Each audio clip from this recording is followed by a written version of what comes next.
Good morning, students. Welcome to your today's SS class. Today we are going to start the next topic of chapter 6, History, Colonialism and the City.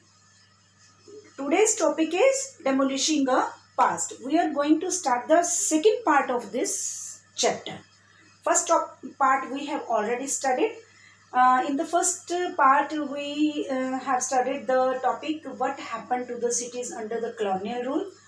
उसमें हमने presidency towns के बारे में, presidency cities के बारे में पढ़ा, Mumbai, Calcutta and Madras. Deurbanisation के बारे में हमने पढ़ा।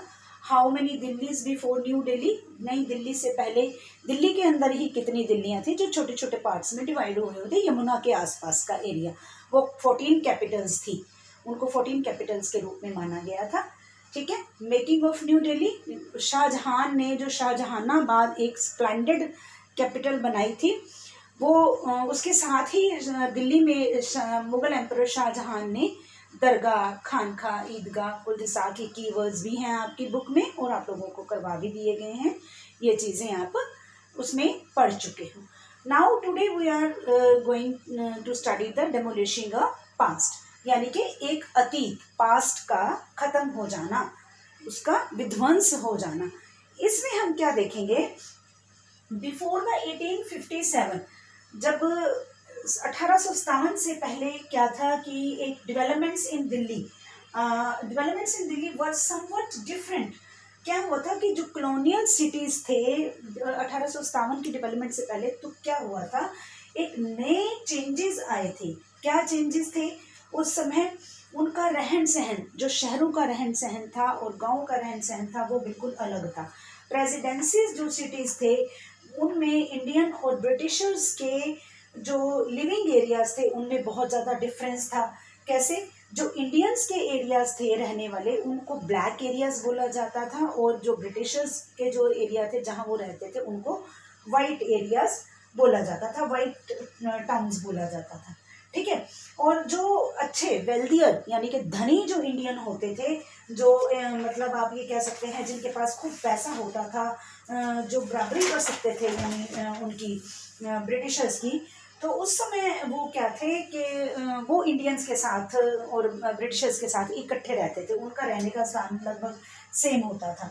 तो उस समय क्या था कि पुराना शहर जो था, दिल्ली जो था, वहाँ पे उनके साथ वो पुराने शहर में, दिल्ली में, वो ब्रिटिशर्स और इंडियंस जो धनी होते थे वो रहते थे।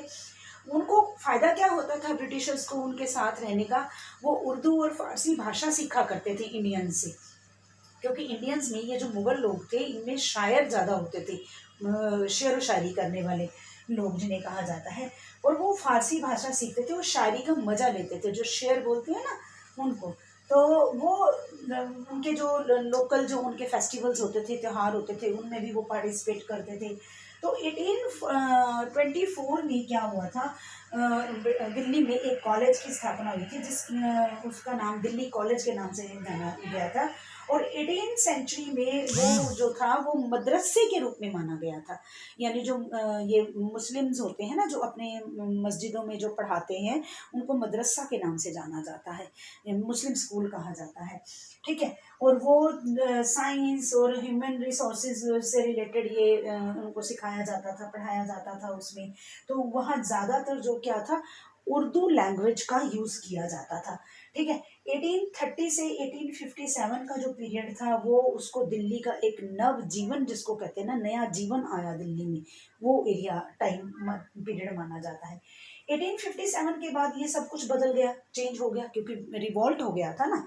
रिवॉल्ट के बाद फिर ये सारा कुछ चेंज हो गया। तो जब रिवॉल्ट स्टार्ट हुआ तो जो विद्रोही थे, जो रेवोल्यूशनरीज थे, जो मतलब विद्रोही जिनको कहा जाता है, उन्होंने क्या किया था कि बहादुर शाह जफर जो मुगल एम्परर था उसी को ही अपना लीडर मानने के लिए उन्होंने आवाज़ उठाई कि यही हमारा लीडर रहेगा, हम इससे के अलग किसी को भी हम अपना लीडर नहीं मान सकते, वही हमारी जो ये विद्रोह है 1857 का उसको देखेंगे, उसी की ही लीडरशिप करेंगे। ठीक है। जब अंग्रेजों ने मतलब ब्रिटिशर्स ने इस शहर के ऊपर, दिल्ली के ऊपर दोबारा से अपना कंट्रोल कर लिया था, उसके बदले में उन्होंने क्या किया था, कंट्रोल करने का उनका तरीका क्या था, उन्होंने प्लंडरिंग स्टार्ट कर दी थी, लूटपाट करनी स्टार्ट कर दी थी, जगह जगह पे अटैक करना, वहाँ पे जो धन दौलत जो कुछ भी होता था उसको छीन लेना। ठीक है। और मिर्ज़ा गालिब ने इसके बारे में बड़ी सुंदर लाइंस कही हुई हैं, वो आपको बुक में मिल जाएंगी। ठीक है, कि जैसे जो एंग्री लॉयंस होते हैं उन्होंने एक कमज़ोर लोगों के ऊपर अटैक किया। 1857 में उन्होंने क्या किया था, दिल्ली को एक तबाही के रास्ते पे ले आए थे जो ब्रिटिशर्स थे, जब उन्होंने प्लंडरिंग स्टार्ट कर दी थी, लूट खसोट स्टार्ट कर दी थी।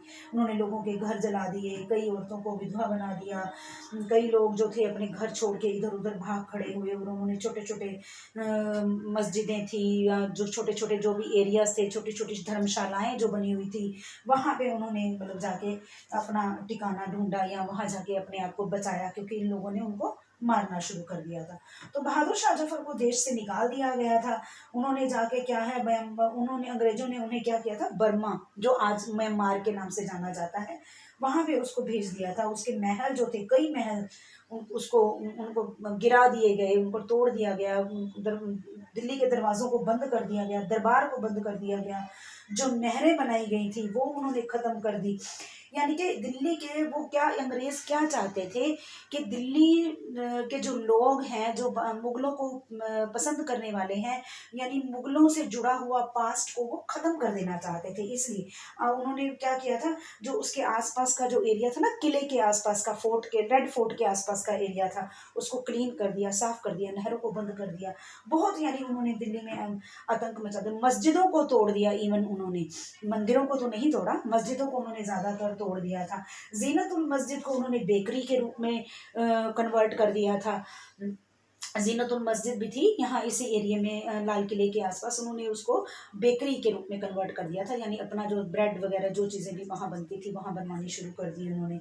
जामा मस्जिद में 5 साल के लिए उन्होंने क्या किया था, नमाज पढ़ना वहाँ पे बंद कर दिया गया था। उनको नमाज पढ़ने की इजाज़त ही नहीं थी, जो मुगल लोग थे या मुस्लिम्स थे वो सारे। उसका 1/3 शहर का 1/3 हिस्सा, यानी 1/3 पार्ट जो ऑफ दिल्ली उन्होंने ख़त्म कर दिया था, गिरा दिया था, क्लीन कर दिया था बिल्कुल।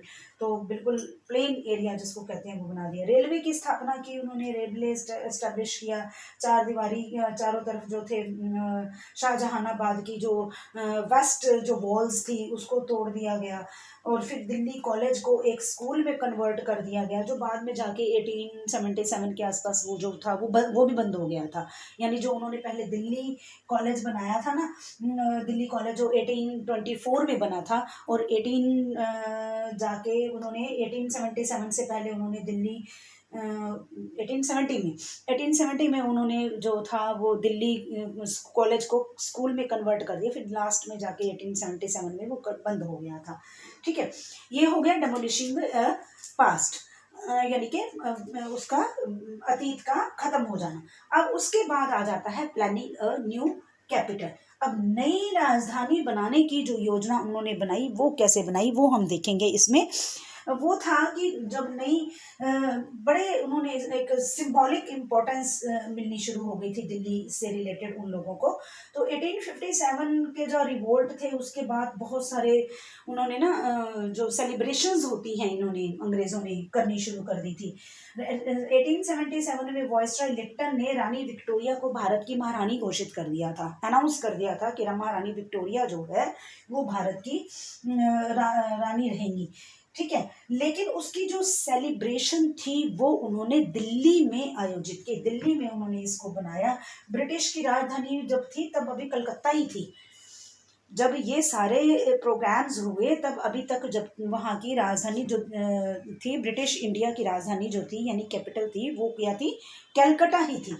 लेकिन जो ये महारानी घोषित कर देना, महारानी विक्टोरिया को दिल्ली की या इंडिया की महारानी घोषित कर देना, इसकी जो सेलिब्रेशन उन्होंने की, एक कहते हैं ना कि सेलिब्रेट करना, फंक्शन मेक करना, तो उसका उस फंक्शन को कहाँ पे उन्होंने आयोजित किया, दिल्ली में आयोजित किया, एक ग्रैंड दरबार लगाया गया।